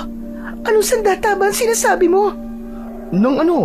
Yung mahaba kong itak. Pinakitaan ko siya. Kaya natakot siya. Tapos, sinabuyan siya ni Tikboy ng sukang may bawang. Kaya ayun, natakot at kumaripas ng takbo. Totoo nga pala ang tungkol sa gumagalang aswang. Yan din kasi ang naririnig kong bali-balita. Kaya mag-iingat ka, Raquel, ha? Lalo na't nag-iisa ka lang dito. Oo, Diego. Tinitiyak ko palaging nakasarado ang pinto at mga bintana kapag madilim na. Pero, okay lang ba sa'yo na mas dadalasan namin ni Tikboy ang pagpunta dito para mabantayan ka naman namin? Maaabala lang kayo. Pero salamat. Okay lang sa amin yun. Ano ka ba? Para matiyak naman namin ni Tikboy na walang masamang mangyayari sa'yo. Ilang oras ding namalagi sina Diego sa bahay ni Raquel. Nang nasa bahay na sila, ay walang pagsidlan ang kasiyahan ng binata. Malaki ang pagkakangiti niya na agad namang napansin ni Tikboy. Uy, nakita ko yun, Manong. Parang hindi na maalis ang pagkakangiti mo, ha? Teka nga, ayos ka lang ba? Hindi kaya nasisiraan ka na ng ulo? Tikboy, di ba pwedeng masaya lang ako? Saka wala ka pang kinikwento kasi sa akin. Huwag mong sabihin naka-score ka na kay Raquel. Anong ginawa mo sa kanya, ha? Ugok, ano nakaskor ang pinagsasasabi mo? Anong akala mo sa akin? Manyakis? Parang nagiging komportable ka na sa kanya. Nakapag-usap na kayo ng maayos kanina. Salamat sa'yo, pinsan, ha. Kahit paano, napalakas mo ang loob ko. Siyempre, sandpit kita eh. Ayoko naman maging torpe ka habang buhay. Kaya nandito ako to the rescue. Oo nga pala, insan. Nadulas ako kanina. Nabanggit ko sa kanya yung tungkol sa aswang na umatake dito sa atin. Sabi nga niya, totoo daw na may mga aswang na gumagala dito sa lugar natin. Kaya nga delikado, Manong eh. Kapag dumami pa ang mga aswang na yan, nako, lalong matatakot ang mga tao dito sa baryo natin. Oo nga, siguro habang kokonti pa sila, dapat na silang lipulin. Eh sino namang lilipol sa kanila? Tayo! Kaya natin yun, Tikboy, maniwala ka. Ano ka mo? Magpapakabayani tayo? Manong naman, ayoko maging bayaning patay ano? Anong patayan sinasabi mo? Hindi natin kakayanin ng mga aswang, ano ka ba? Sinuwerte lang tayo dahil nadaig natin siya dahil sa suka at bawang. E paano kung hindi na yun umubra sa kanila? Sige nga. Bakit naman? Manong, hindi lahat ng aswang ay kayang talunin ng bawang lang. Paano kung baliwala na sa kanila ang bawang at asin? Sige nga. Teka. Oo nga no. Hindi ko naisip yun ah. Tayo ang malalagot pag nagkataon. Para na rin nating ipinahamak ang mga sarili natin. Eh kasi, Tikboy, nag-aalala ako kay Raquel eh. Si Raquel na naman. Ano ba sinabi mo sa kanya? Sabi ko, tayong bahala sa kanya. Kung may kampo ng dilim na manggugulo sa kanya, tayong haharap. Wow, Manong! Feeling superhero ka na talaga, ha? Ang lakas ng dating mo, Chong! Dahil lang nalaman mo na may pag-asa ka kay Raquel, gusto mo nang magpakamatay para sa kanya? O di ba? Ganun naman talaga kapag mahal mo ang isang tao, gagawin mo ang lahat para iligtas siya. Oo naman, tama nga yun. Kaya lang sabi ko nga sa'yo, wala tayong power eh. Ikaw, pwede pa. Ako? Eh wala rin naman akong power ah. Meron, Manong. Itaas mo yung kilikili mo. Lalabas na yung malakas na kilikili power mo. Ugok, sira ulo, wala ako nun no? Oray naman, bakit mo naman ako binatukan? Eh umatake na naman ang kalokohan mo eh. Kita mo seryosong seryoso ako dito. Manong talaga oh, hindi ka na nasanay sa akin. Pero Manong, kung talagang gusto mong maprotektahan natin si Raquel, dapat may panlaban tayo kontra sa mga aswang. Samantala, mula nang may hindi magandang nangyari kay Sandro, nang minsang lumusob ito kina Diego, ay pansamantala na muna itong nanahimik. Naghihintay sa pagsapit ng kanyang kaarawan kung saan ang lakas niya bilang isang aswang ay magiging buo na at mas magiging malakas. Kaya lamang, laging nakikita ni Lola Conchita na malungkot ang kanyang apo. Malamang na mapapasaya ko si Sandro. Siya na iisip ko. Kaya huwag kang mag-alala, apo. Ako ang bahala. Kailangang maging masaya ka dahil ayokong nakikita na ikaw ay malungkot. Kinabukasan, pagkatapos mag-almusal, ang maglola ay nilapitan ng matandang babae ang apo habang nakaupo ito sa isang bangkito sa labas ng kanilang tinitirhan. Ay, nako. Natutulala ka na naman dyan, apo. Ano bang iniisip mo? Lola, hindi po pwedeng maunahan ako ng hambog na yun. Iniisip mo na naman ba si Raquel at yung lalaking nakita mong naroon sa bahay niya? Kailangan mawala sa landas namin ang Diego na yun. Kaya nga gusto kitang makausap. Gusto kong tulugan ka. Sabi ko naman sa'yo, hindi kita maaaring pabayaan. Matutulungan niyo ako, Lola? Ako pa ba? Sayang lang ang pagiging aswang ko kung wala akong magagawa para tulungan ka. Lola, hindi maaaring gawing biktima si Raquel. Mahal ko siya. Sinabi ko ba sa'yo gagawin natin biktima ang dalagang yon? Ang kailangan ay bumait siya sa'yo, di ba? Magagawa niyo po ba yun, Lola Conchita? Abay, oo naman. Paamuin natin si Raquel para maging sunod-sunuran sa iyo. Paano po? Hindi na sinagot pa ni Lola Conchita ang tanong ng kanyang apo, kundi isang malutong na halakhak ang pinakawalan ng kanyang lola. Napakunot naman ang noo na may pagtataka ang binatang si Sandro sa naging reaksyon ng kanyang lola. Umalis ang matandang babae at sa pagbabalik nito ay may iniabot kay Sandro na isang maliit na bote. Kunin mo ito, Sandro. Ano po ito, Lola? Magagamit mo yan para maging mabait at sunod-sunuran sa'yo, si Raquel. Anong gagawin ko sa laman ng bote na to? Iwiwisik mo ang laman ng bote na yan sa bagay na ireregalo mo sa kanya. Bulaklak man ito o prutas. Kapag naamoy niya ang bulaklak na winisikan mo ng likidong galing sa bote, magkakaroon ng pagbabago sa kanya. Ganon din naman kapag kinain niya ang prutas na winisikan mo ng likidong yan. Sigurado po ba kayo, Lola? Bakit naman ako magjojoke sa'yo, Apo? Totoo ang sinasabi ko. Kaya itago mo yan dahil magagamit mo yan para hindi ka na nagbumukhang naluging unggoy. Ang daming pwedeng kumparahan, Lola. Bakit sa unggoy pa? Biro lang yun, Apo.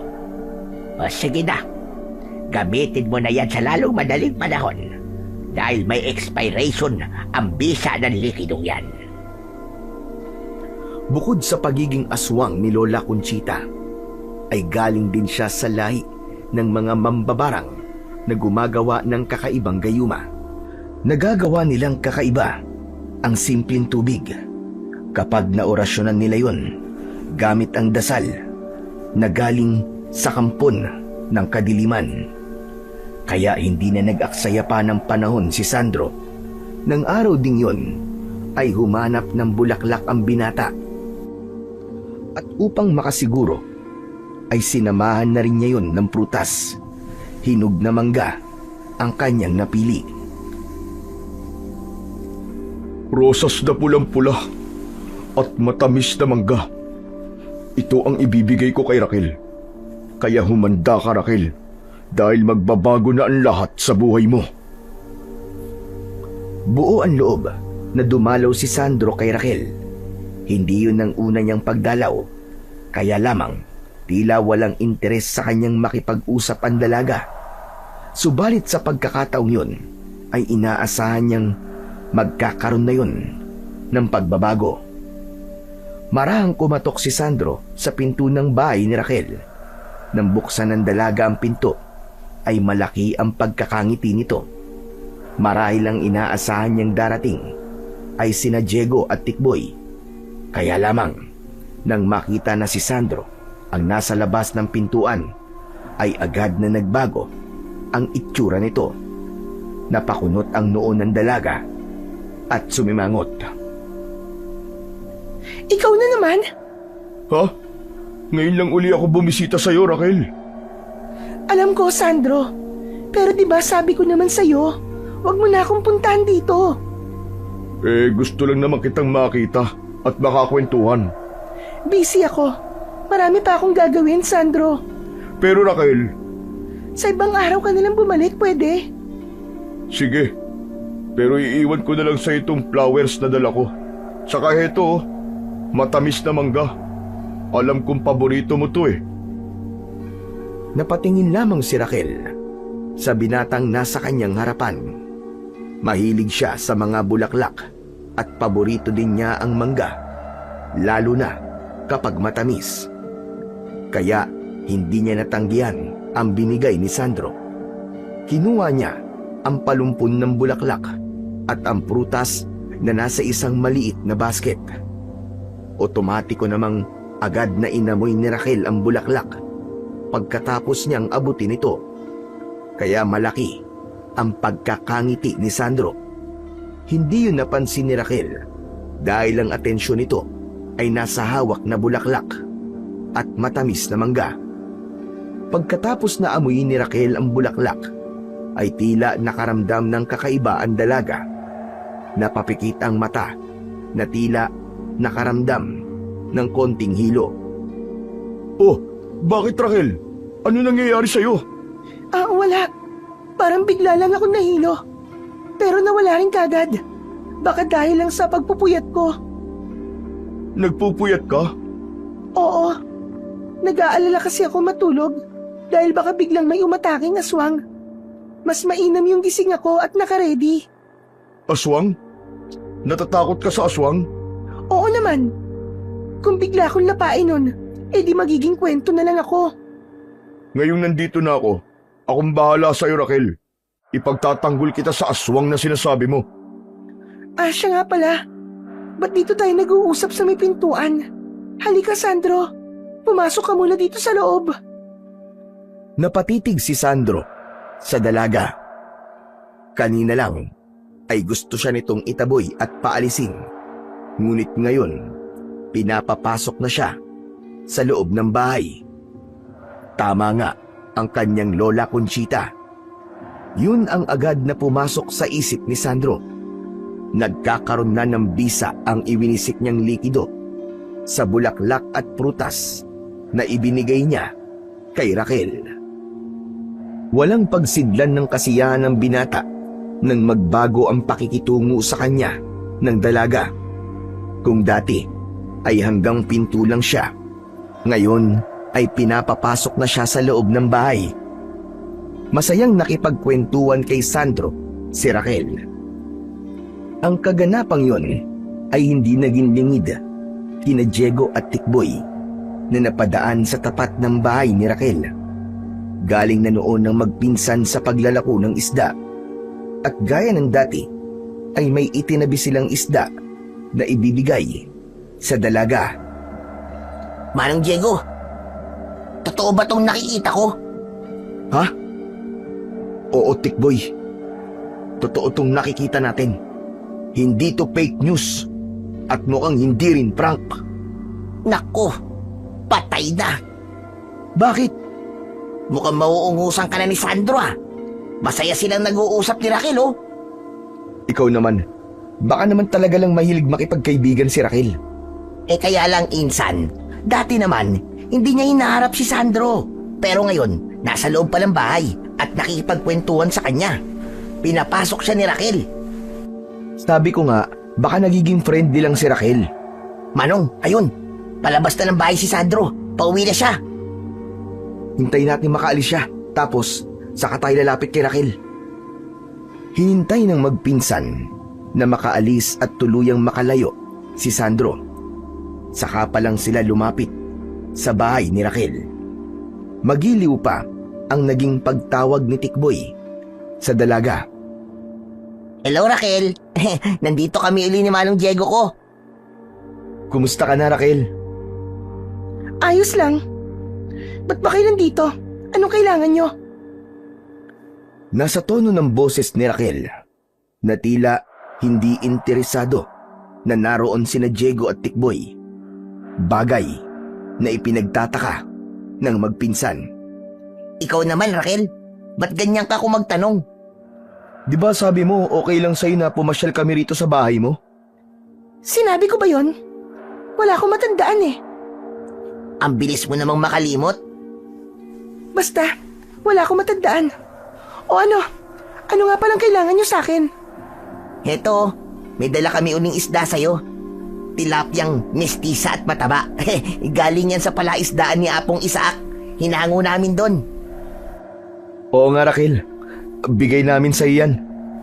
Bakit? Nangihingi ba ako sa inyo ng isda? Ha? Hindi naman. Pero di ba nung mga nakaraang araw, lagi kaming dumadaan dito para dalang ka ng isda? Wala akong matandaan. Ang bilis mo namang makalimot, Raquel. Ano ba magagawa ko? Wala nga akong matandaan eh. Naku po, nagkaroon na yata ng eksema. Tikboy, anong eksemang sinasabi mo? Hindi eksema, amnesia. Yung sakit sa pagkalimot. Sorry. Akala ko eksema. Pero Manong, wala yatang maalala si Raquel sa mga napag-usapan natin nitong mga nakaraang araw lang. Basta, sabi ko nga, wala akong maalala sa mga sinabi nyo. Kaya umalis na kayo, dahil may gagawin pa ako. Sandali lang naman Raquel. Hindi mo ba tatanggapin tong tilapia na saksakan ng taba na ibibigay namin sa'yo? Hindi na. Saka, mangangamoy malansa lang ako. Iuwi nyo na lang yan. Sige na, umalis na kayo. At marami pa akong gagawin. Sinara ni Raquel ang pinto ng bahay. Nagkatinginan sina Diego at Tikboy sa inasal ng dalaga. Malayong malayo, sa dating Raquel, nakilala nila na masayang nakikipag-usap sa kanila at nakikipagbiruan pa. Ano kayang nangyari sa kanya, Manong Diego? Hindi ko rin alam, Tikboy eh. Parang hindi si Raquel ang kausap natin kanina. Hindi kaya multo ni Raquel yun? Araw na araw magkakaroon ng multo. Pambihira ka naman, oo. Pero Manong, iba talaga siya eh. Tapos ang taray pa. At tinanggihan pa ang tilapia. Tikboy, hindi to tama. Oo, Manong. Dahil mali. Maling-mali ang ginagawa sa atin ni Raquel. Iba ang kutob ko, Tikboy. Malamang may kinalaman sa nangyayari kay Raquel si Sandro. Paano, Manong? Di ba kanina, masayang nakikipag-usap si Raquel kay Sandro, tapos sa atin naman ay naging suplada siya. Ibig mo ba't sabihin, may ginawa sa kanya si Sandro, ganun ba? Ewan ko, Tikboy. Pero hindi magbabago ng ganun si Raquel kung walang ginawa ang Sandro na yun. Naku po, Manong. Kailangan siguro natin tulungan si Raquel. Baka kung anong mangyari sa kanya. Pero paano natin kaya malalaman? Samantala, masayang umuwi si Sandro at nakita yon ng kanyang lola Conchita. Malaki ang ngiti ng binata. Ayos, Lola. O ano, effective ba? Hindi ka na niya sinungitan. Hindi na po. At matagal din kami nagkausap. Ang bait niya sa akin, sobra. Dahil yon ang epekto ng likido. Pero ang bisa ng likido ay mananatili hanggat hindi natutuyo ang rosas na binigay mo sa kanya. Kaya mananatili ang mabuti niyang pakikitungo sa iyo. Kapag naubos naman niya ang mangga na ibinigay mo, magiging sunod-sunuran siya sa iyo, apo. Magagawa mo rin sa kanya ang kahit na ano. Susunod siya sa kahit na anong naisin mo. Maraming salamat, Lola. Sabi ko naman sa iyo, ako ang bahala sa iyo. O paano? Hindi ka na malulungkot niyan? Hindi na po, Lola. Hihintayin ko na lang na makaing lahat ni Raquel ang mangga para magagawa ko na ang gusto ko sa kanya. Dahil susunod siya sa gusto ko. Dahil nga pala isipan sa magpinsan ang biglang pagbabago ni Raquel, kaya kailangan nilang malaman ang dahilan ng pagbabago ng dalaga. Nagtanong-tanong sina Diego ng albularyo na maaari nilang lapitan. Itinuro sila ng isang matandang babae kay Apong Marcelo. Hindi sila nagsayang ng panahon, kaya hinanap nila ang matandang albularyo upang hingan ng tulong. Amang tao ang nilapitan niyo, mga iyo. Kailangan po namin ng tulong niyo, Tatang. Alam ko. Kaya nga kayo nandito sa kubo ko. Apong Marcelo, gusto po naming malaman kung anong nangyayari sa kaibigan namin. Bigla kasi ang pagbabago niya eh. Maaari ko kayong tulungan. Pwede kong masabi kung bakit nagbabago siya. Kung may bagay na pag-aari niya na may papakita at may bibigay kayo sa akin. Naku, wala tayong dala, Tikboy. Manong Diego, alam mo namang Boy Scout ako eh. Laging handa. May dala ko. Talaga? May dala ka, Tikboy? Oo naman. Ako pa ba? Eh ano yan dala mo? Eh Manong, pasensya ka na. Ito lang kasi ang nakita ko nang pumunta ako kay Raquel eh. Teka nga, ano ba yan? May dinuot sa bulsa ng suot na short si Tikboy. Nang ipakita yon kay Diego, ay nanlaki ang mga mata ng binata. Samantalang natawa naman si Apong Marcelo. Tikboy, anak ka nang, bakit yan ang kinuha mo? Ito lang kasi ang nakita ko dun sa sampayan eh. Kaya dinekwat ko na lang tong isang panty niya na nakasampay. Pinili mo pa talaga ang kulay pink, ha? Hinayo pa ka talaga. Ano ka ba? Puro pink kayo nandun eh. Apong Marcelo, pwede na po ba ito? Oo naman. Pwedeng-pwede yan. Baka naman Maaaring maging souvenir ko na lang yan. Akin na lang. Hala, si Apong Marcelo. May plano pa yata. Hindi pwede, Apong Marcelo Sinasabi ko na sa inyo. Nagbibiro lang ako. Kayo naman, masyadong madaling maniwala. O siya, sige. Akin na yan.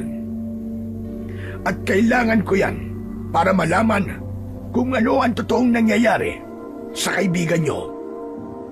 Kinuha ni Apong Marcelo ang panty na ipinakita ni Tikboy at inilagay yon ng albularyo sa isang plangganita na may lamang tubig at pinatakan ng luwa mula sa kandila.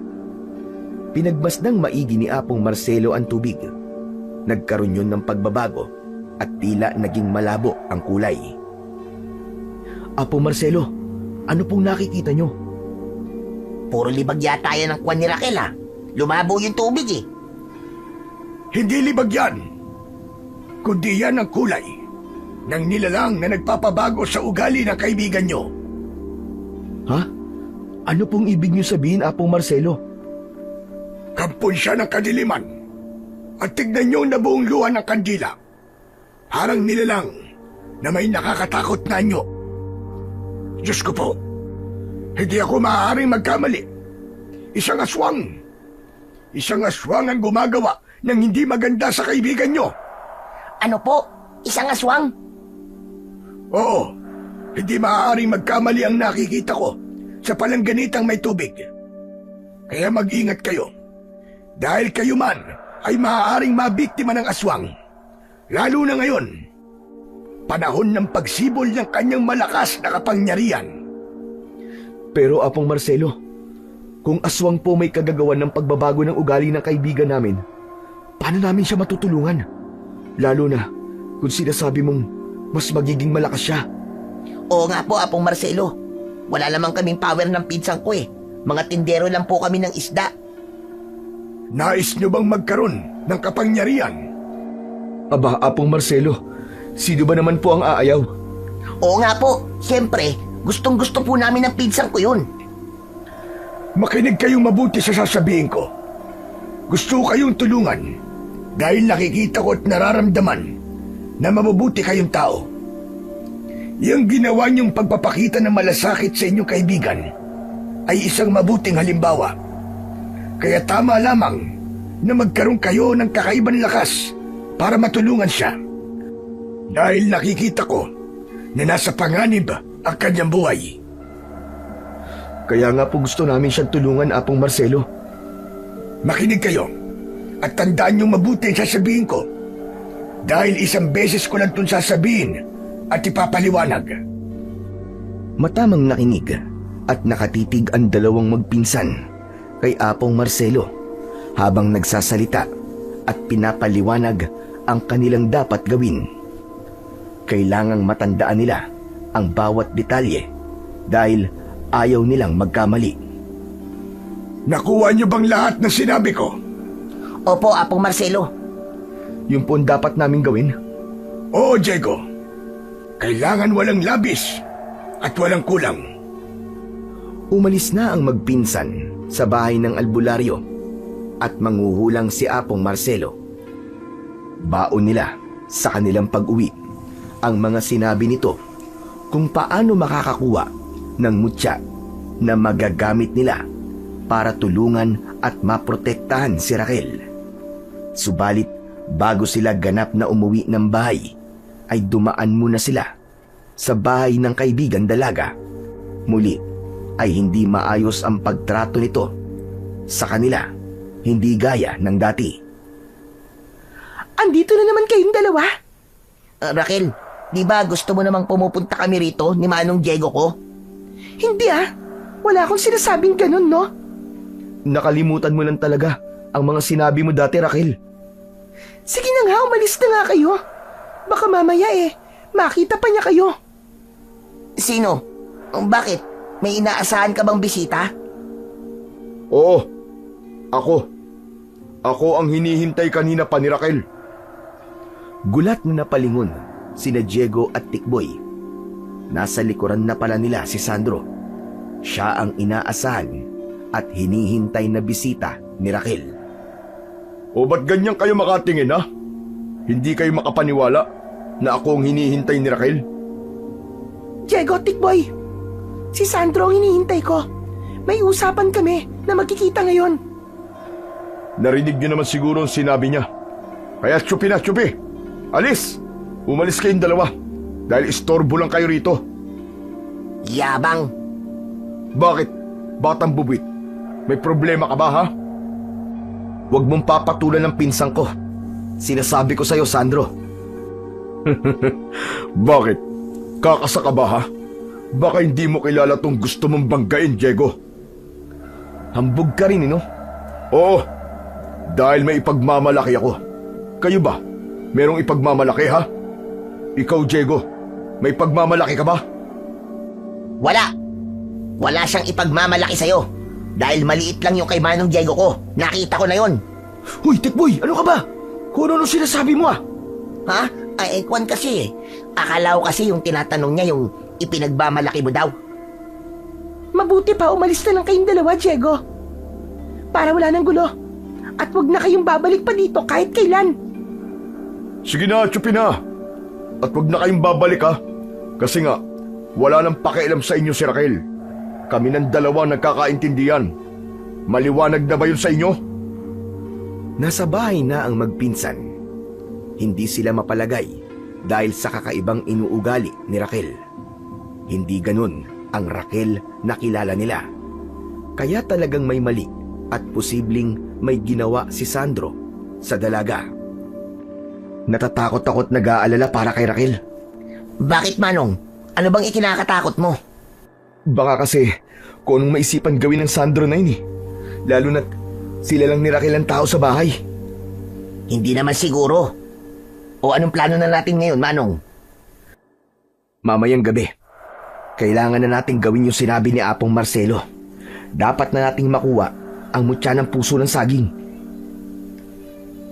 Yun ang mutya na sinabi sa kanila ni Apong Marcelo.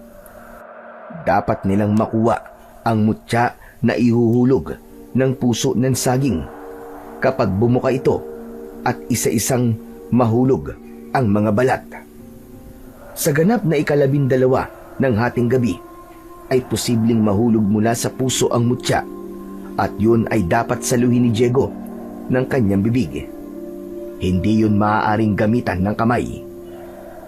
Kaya ng gabing yun ay pinuntahan nila ang puno ng saging na sinabi ni Apong Marcelo. Handang-handa na ang magpinsan. Dahil ikaw ang nasa tamang edad, Manong, kaya dapat lang na ikaw ang makakuha nun. Sana nga ay sa atin ipagkaloob ang mutya dahil kailangan natin yun para iligtas si Raquel sa kamay ni Sandro na may lahing aswang.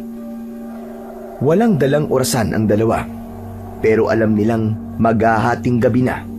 Kaya pumwesto na si Diego sa ilalim ng nakabitin na puso ng saging para kapag bumuka ang puso ay saktong mahuhulog sa bibig niya ang inaabangang mutya. Huwag na huwag kang aalis sa pwesto mo, Manong.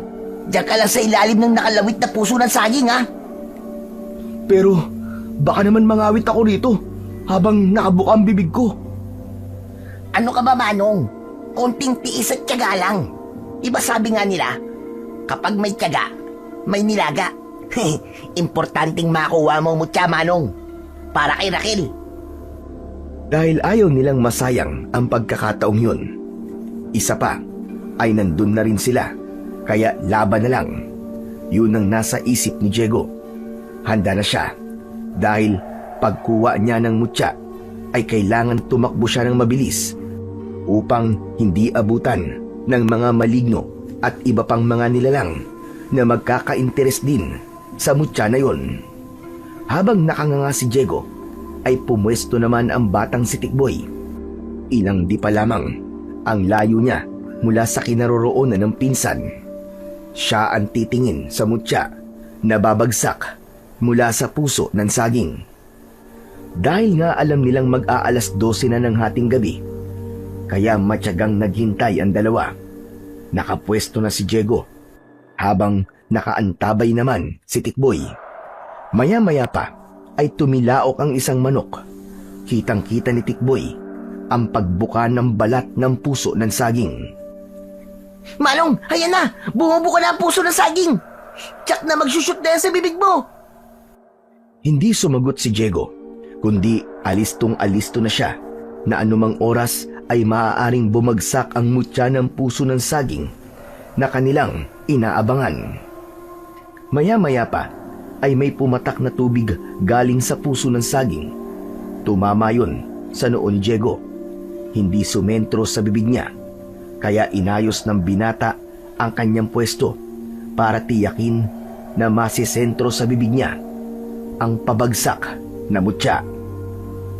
Saglit pa ay may nakita si Diego na pabagsak galing sa bumukang puso ng saging. Kaya naman, ibinuka niya ng pagkalaki-laki ang kanyang bibig. Saktong-sakto yun sa kanyang bibig. Pasok na pasok, parang bola sa basketball na nag 3-point shot sa bibig ni Diego. Kaya lamang, tila nabilaukan siya at panay ang ubo. Parang bumara sa lalamunan ko, Tikboy. Saka bakit ganun? Ano nararamdaman mo, Manong? Parang buhay yung pumasok sa bibig ko at nalunok ko. Gumagalaw-galaw pa yata sa loob ng tiyan ko. Naloko na. Mukhang tama nga ang kutob ko. At hindi nagkamali ang mata ko. Ha? Bakit ba, Tikboy? Kasi Manong, parang hindi naman mutya na parang bato ang nakita kong nag-shoot sa loob ng bibig mo, Manong eh. Ang kita ko kasi, parang nag-dive sa bibig mo. Ano ka mo? Nag-dive? Oo, kasi parang isang palakan saging yung nakita ko na lumundag papunta sa bibig mo. Biglang nataranta si Diego, lalo na't pakiramdam niya ay gumalaw-galaw pa yun sa loob ng kanyang tiyan. Saka wala rin anumang maligno o nilalang na humahabol sa kanya para kunin ang mutya. Halos masuka-suka si Diego. Nais niyang ilabas ang palakan saging na nalunok niya, pero tila ayaw na nitong lumabas. Hindi nga yata mutya ng puso ng saging na nalunok ko. Ayaw lumabas. Naku po, paano yan, Manong? Lagpas alas 12 na oh. Baka hindi doon sa puso ng saging na tinapatan mo naroon ng mutya na hinahanap natin. Oo nga, pero kailangan mailuwa ko muna yung palakan saging na nalunok ko. Baka malason ako nito. Hindi naman siguro. Teka, ano bang nararamdaman mo ha? Parang lumulundag-lundag sa loob ng tiyan ko eh. Pero paano ko kaya ito mapapalabas? Hayaan mo na lang. Saka lamang tiyan din yan, Manong. Sayang. Dahil wala ng pag-asa na makuha pa ang mutya mula sa puso ng saging, ay nagpasya ng umuwi ang magpinsan. Isa pa ay mag-uumaga na rin nun. Kailangan nilang matulog at bukas ay hahango pa sila ng isda na ibibenta. Nang nasa bahay na sila, ay hindi makapagtulog si Diego. Naiisip niya ang palakang saging na kanyang nalunok. Pero wala na rin siyang nararamdamang tila gumagalaw sa kanyang tiyan. Hindi niya alam kung patay na ba ang palakang saging o natutulog lamang sa loob ng kanyang tiyan. Dahil napuyat ang magpinsan, hindi sila nagising ng maaga para humango ng isda. Pero sa isang banda ay ayos na rin yun para makapagpahinga sila. Halos wala na rin silang pahinga nung nakaraang linggo dahil kahit araw ng linggo ay nagtinda sila. Nasa kusina ang dalawa upang mag-almusal. Ganun na lamang ang pagtataka ni Tikboy nang makita niya ang kanyang manong Diego na kanina pa nakamasid sa isang kulisap na lumilipad-lipad. Maya-maya pa ay biglang dinakma yun gamit ang kamay at isinubo sa bibig. Manong, kinain mo yung insektong lumilipad. Oh, naisipan kong dakmain tsaka kainin eh. Okay naman ang lasa. Nabitin nga ako eh. May nakitang isa pang insekto na lumilipad si Diego. Dinakma uli ito at nang mahuli ay isinubo. Hala, ano nangyayari sa'yo, Manong? Para ka ng palakas sa ginagawa mo ah. Ha? palaka. Teka, yung palakang saging na nalunok ko, di kaya nagkaroon ng epekto sa akin? Oo nga pala. Baka hindi yung pangkaraniwang palakang saging lang. Baka kakaiba siya. Ano pang nararamdaman mo, Manong Diego? Masigla naman ang pakiramdam ko, Tikboy. Parang ang gaan-gaan ng katawan ko ngayon. At kaya kong tumalon. Hindi ko nga maintindihan eh. Ewan ko, hindi ko maintindihan talaga ang nararamdaman ko. Pero sigurado akong ayos na ayos lang ako. Teka, baka yung palakang saging ang mutya na sinasabi ni Apong Marcelo. At hindi yung maiwagang bato na galing sa puso ng saging. Upang magkaroon ng linaw ang tungkol sa nalunok na palakang saging ni Diego, ay nagbalik sila kay Apong Marcelo. Saka pa lamang nila nakumpirma na hindi lang pala isang bato ang mutya na inaabangan nila, kundi isa ring mutya mula sa palakang saging. Kaya ngayon ay nasa katawan na ni Diego ang mutya na yun. Hindi ang batong mutya ang ibinigay sa iyo ng tadhana, Diego, kundi mutya mula sa palakang saging. Kaya hindi nagpakita sa iyo ang mga maligno. Pero, Apong Marcelo, saan po magagamit ni Manong Diego ang mutya ng palakang saging? Sa paggawa ng mabuti at pagtulong sa mga taong gustong ipahamak ng kampo ng kadiliman. Katulad ng batong mutya na kayang ibigay ng puso ng saging. Pero sa mutya ng palakang saging, matutulungan nyo rin ang inyong kaibigan. Hindi sila nagkakalayo ng kapangyarihan. Sapat na ang mga sinabi ng albularyong si Apong Marcelo upang maging panatag ang loob nila at magkaroon si Diego ng lakas ng loob para matulungan si Raquel. Samantala, ganap nang naubos ang manggang iniregalo ni Sandro kay Raquel, na ang ibig sabihin ay magkakaroon na ng epekto sa dalaga ang kakaibang bisa ng likidong nawisik doon. Magiging sunod-sunuran na siya sa anumang ibig mangyari ni Sandro. Gawin mo na ang gusto mo, Apo. Dahil lahat ng pagkakataon ay nasa iyo na. Susunod na sa lahat ng gusto mo si Raquel. At ngayon na rin ang kaarawan mo. Kaya ibig lamang sabihin, ang lakas ng aswang na galing sa lahi natin ay taglay mo na. Kaya wala nang maaaring humadlang sa akin, Lola. Magiging akin ng buong buo si Raquel. Kung yan ang gusto mo, gawin mo. Kahit ano ay magagawa mo, Apo. Kahit pa ang angkinin siya at gawing asawa. Opo, Lola Conchita. Yun talaga ang plano ko. Para maipunla ko na sa babaeng mahal ko ang aking magiging anak. Ngayon pa lang ay nasasabik na akong magkaroon ng mga apo. Mga apo na magpapatuloy at magpapalaganap ng lahing aswang. Kailangan ko nang umalis, Lola Conchita. Sa pagbabalik mo, ay kailangan kasama mo na si Raquel.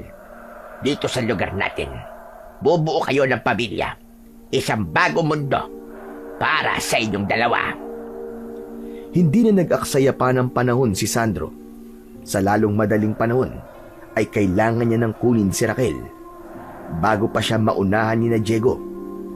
Dahil nga nagkaroon na ng epekto ang likidong iwinisik sa mangga, hindi man lang nagtanong si Raquel nang yayain siya ni Sandro para sumama sa kanya.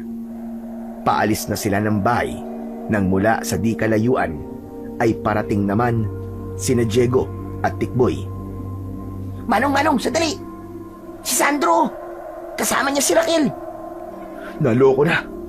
May masama nga siyang pinaplano. Nagmamadaling tumakbo ang dalawa upang pigilan si Raquel. Subalit nang sumigaw si Diego para pigilan ang dalaga, ay nagalit pa si Raquel sa kanila. Ano ba kayo? Huwag niyo nga akong pakialaman.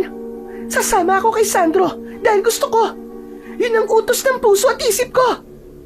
Raquel, alam ko na wala ka sa sarili mo. Wala ka sa tamang wisyo. Ano ba sinasabi mo? Sinasabi mo bang nasisiraan ng ulo si Raquel? Huwag ka sumama sa kanya, Raquel! Niloloko ka ni Sandro! Masama siya! Isa siyang aswang! Tila walang narinig si Raquel at tuloy-tuloy na silang umalis kasama si Sandro. Manong, anong gagawin natin? Hindi natin pwedeng pabayaan si Raquel. Susundan natin siya, Tikboy. Mapapahamak si Raquel kung hahayaan natin siya kay Sandro. Walang mabuting gagawin ng isang aswang. Dinala ni Sandro si Raquel sa lugar nila ng kanyang lola Conchita. Masayang-masaya naman ang matandang babae nang makita na may kasama si Sandro. Dahil nga wala sa tamang pag-iisip si Raquel at nasa ilalim siya ng kapangyarihan ng maglolang aswang, sanhi ng likidong ginamit ni Sandro. Blanko ang muka ni Raquel sa mga nangyayari. Sumusunod lamang siya sa bawat sinasabi ni Sandro. Narating ni Diego at Tikboy ang pinagdalhan ni Sandro kay Raquel. Hindi naging lingid sa kaalaman at pakiramdam ni Lola Conchita ang pagdating ng magpinsan. Ramdam nitong may ibang tao sa kanilang lugar at panganib ang dala nito sa kanila. Humanda ka, Tikboy. Andito na tayo. Kailangan nating iligtas si Raquel. Manong, wala tayong power. Magtiwala tayo sa sinabi ni Apong Marcelo. Ang mutya ng palakang saging na nalunok ko, yun ang tutulong sa atin. Kailangan munang bumalik sa normal ang isip ni Raquel para makita niya at malamang nasa panganib siya. Oo, yun ang gagawin natin. Kaya lalapit tayo, Tikboy. Alam kong delikado si Sandro sa kanlola niya. Ano mang oras, maaari silang magbago at maging aswang para sugurin tayo. Gumawa ng paraan ang magpinsan upang ganap na makalapit sa kinaroroonan ng maglolang may lahing aswang. Nakahanda naman sina Sandro at Lola Conchita para harapin ang panganib na kanilang nararamdaman. Maiwan ka muna rito, Tikboy, ha? Ako ang papasok sa loob. Kaya mo ba, Manong? Oo. Ngayon ay nararamdaman ko ng kakaibang lakas na kaloob ng mutya ng palakang saging. Hindi makapaniwala si Tikboy nang pagkatapos na magpaalam ni Diego ay bigla itong lumukso ng mataas na parang hinilang goma. Tama ang pinsan niya. May taglay na itong kakaibang kapangyarihan. Madaling natuntun ni Diego ang kinaroroonan ni Sandro. Naroon din si Raquel na tila nasa isang tabi lang na walang pakialam sa mga nangyayari. Hindi na rin siya nakikilala ng dalaga kahit nakikita siya. Ang kapal din naman talaga ng mukha mo, Diego. Sinundan mo pa ako. Dahil hindi ako papayag, nagawan mo na masama si Raquel. Siya pala ang lalaking karibal mo, Apo. Ngayon nagkamali siya ng destinasyon. Maling sumunod pa siya rito. Teritoryo natin ito, kaya wala na siyang kawala. Mamamatay ka na rito, binata! Biglang nagbago ang itsura ni Lola Conchita at maging si Sandro ay naging nakakatakot na aswang din. Makakapal at tila matitinik ang kanilang mga balahibo. Ang nguso ay naging tila katulad ng baboy ramo. Naghanda ang maglolang aswang upang atakihin ang binatang si Diego. Halos sabay nilang sinugod ang binata. Subalit nakalundag ito ng mabilis, kaya nabigo silang saktan si Diego. Ngayon naman ay bumelo si Diego. Kailangan may gawin siya para mapatay ang maglolang aswang. Pinagalaw-galaw ni Diego ang kanyang leeg at pisngi na tila may iniipon doon. Nag-ipon siya ng maraming laway sa kanyang bibig. Nang maramdaman niya na marami na yon, ay lumundag siya kasabay ng pagbuga sa maglolang aswang ng kanyang malapot na laway. Sapul sa kanilang muka ang maglola. Nagpipipiglas ang dalawang aswang dahil hirap silang maibuka ng maayos ang mga mata dahil sa malagkit na laway ni Diego na nasa kanilang muka. Gamit ang kanilang dalawang kamay ay paulit-ulit nilang kinuskusyon upang mawala ang malagkit na laway na nasa kanilang mga mata. Sa pagkakataong yun, ay lalong naging mabangis at agresibo ang maglolang aswang. Handa nilang sugurin at tiyakin ang kamatayan ni Diego. Subalit nang susugod na ang maglola, ay tumakbo si Diego. Sinundan siya ng mga ito. Nagtungo sa masukal na lugar si Diego, habang nakasunod pa rin sa kanya ang 2 halimaw. Lugar yun na maraming tanim na saging ang pinuntahan ng binata. Pagdating niya sa lugar na maraming tanim na saging, ay nagpalinga-linga ang maglolang aswang. Hindi nila makita kung nasaan si Diego. Samantalang dumikit lamang siya sa mga dahon ng saging. Nang tignan ni Diego ang kanyang sarili, ay tila nagkulay dahon ng saging ang kanyang katawan. Kaya pala hindi siya makita ni Sandro at Lola Conchita. Kaya naman, nagkaroon ng pagkakataon si Diego upang daluhungin ang mga ito. Tila may nag-utos sa isip niya upang kumuha ng dahon ng saging. Ito ang ginamit niyang sandata upang harapin ng mga aswang. Ganun na lamang ang pagtataka ni Diego dahil nasasaktan ng mga aswang sa bawat paghataw niya gamit ang dahon ng saging, gayong hindi naman yun matigas. Isang bagay lamang ang pumasok sa isip ni Diego.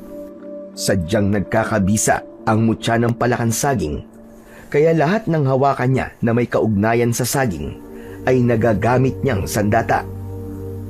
Patuloy sa pakikipaglaban si Diego, subalit hirap siyang gapain ang 2 aswang. Hanggang maya-maya pa, may narinig siyang mga kakaibang ingay na tila agos ng tubig.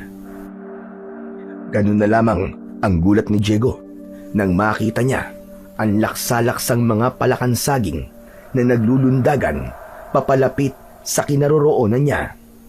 Halos sabay-sabay na naglundagan ng mga palakan saging sa 2 aswang. Dumikit ang mga paa ng maliliit na palaka sa maglolang halimaw. Tumulong ang mga itong patayin sina Sandro at Lola Conchita. Panay ang piglas at nagwawala ang maglolang aswang nang sugurin sila ng maliliit na hayop. Bawat palakan saging ay nag-iiwan sa kanilang katawan ng malalagkit na laway. Hanggang ang buong katawan ng maglolang aswang ay napuno na ng malagkit na laway, dahilan para hindi na sila makakilos at makahinga. Kumuha si Diego ng saha ng saging at humila ng hibla upang gamiting panalik. Walang nagawa ang 2 aswang. Hirap silang kumilos, kaya naitali yun ni Diego ng mahigpit. Gamit ang lighter na nakita niya mula sa tirahan ni Lola Conchita, ay gumawa siya ng apoy upang sunugin ng mga aswang. Yun ang nararapat sa kanila upang tapusin na ang kanilang lahi. Malakas ang palahaw ng maglola nang masunog ang kanilang katawan, hanggang sa tuluyang matupok ang mga ito. Sa pagkamatay ng maglola, ay bigla naman ang pagbabalik ng wisyo ni Raquel. Nasa tamang pag-iisip na muli siya. Nagtataka siya sa mga nangyari. Hindi niya maalala kung bakit naroon siya sa ibang lugar at kasama niya sina Diego at Tikboy. Diego? Tikboy? Bakit tayo narito? Ano ginagawa natin dito? Mahabang kwento, Raquel. Pero ang mahalaga ay ligtas ka na. Ligtas? Kanino? Sa kamay ni Sandro, Raquel, at ng lola niya. Sa kamay ng mga aswang. Ha? Aswang sila? Oo, Raquel. Pero wala na tayong dapat na ipag-alala dahil natapos na ang kasamaan nila. Hindi na sila makakabalik pa dahil natupok na ang katawan ng mga aswang. Sunog na sila. Salamat, Diego. Hindi ko man maalala ang lahat, pero alam ko na iniligtas niyo ako. Oo naman, ang galing nga ni Manong Diego eh. Salamat na lang sa nalunok niyang palakan saging. Biglang tinapik ni Diego ang bibig ng pinsan. Ha? Anong palakan saging ang sinasabi mo, Tikboy? Ha? Wala yun. Nagpapatawa na naman si Tikboy. Kilala mo naman to eh. Basta, Raquel, wala nang gagambala sa'yo. Ligtas na tayong pare-pareho sa kamay ng mga kampon ng kadiliman. payapa na ang baryo natin, Raquel. Magkakasama nang umalis ng lugar na yon ang tatlo. Pabalik na sila sa kanilang lugar upang muli ay ipagpatuloy ang normal na buhay. At syempre pa, ang panliligaw ni Diego kay Raquel na 100% ay merong pag-asa. Salamat sa mutya ng palakansaging dahil hindi napahamak ang babaeng minamahal at pinapangarap ni Diego. Sa bawat hangaring gumawa ng mabuti sa kapwa, ay laging may inihahanda ang tadhana upang tayo ay tulungan. Dahil kailanman, hindi mapagtatagumpayan ng kasamaan ang kabutihan.